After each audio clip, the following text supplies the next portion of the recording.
জুয়ার আসরে হানা দিয়ে 7 জন জুয়ারিকে গ্রেপ্তার করল রানীতলা থানার পুলিশ। মুর্শিদাবাদের ভগবানগোলা 2 নম্বর ব্লকে রানীতলা থানার অন্তর্গত কোলান রমনাপাড়া এলাকায় পরিত্যক্ত স্থানে চলছিল জুয়ার আসর।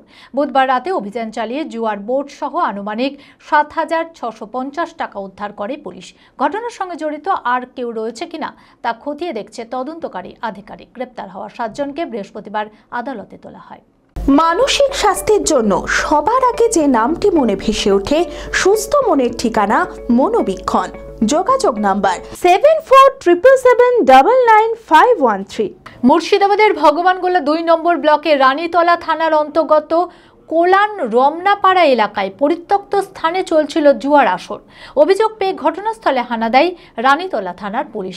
হঠাৎ অভিযানে তৎপরতা দেখিয়ে 7 জন জুয়ারিকে গ্রেপ্তার করতে সক্ষম হয় পুলিশ। পুলিশ সূত্রে জানা যায়, দীর্ঘদিন ধরে ওই এলাকায় গোপনে জুয়ার আসর চলছিল। বুধবার রাতে অভিযান চালিয়ে জুয়ার বোর্ড সহ আনুমানিক 7,650 টাকা উদ্ধার করে পুলিশ।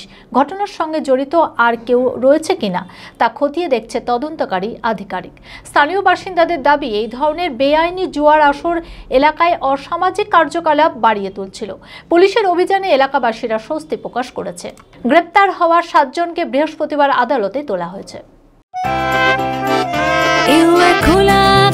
অনেক তারার মাঝে রামধনু রঙে যেখানে সবাই সাজে সাজে, নামি হোক কিংবা দামি পেয়ে যাবে সব রকমই, ছোট হোক কিংবা বড় কেনাকাটা হোক আরো আরো, নতুন ফ্যাশনে নতুন tradition, Livas family store, Livas Livas Livas family store, Livas কাতাই বহরমপুর মুর্শিদাবাদ।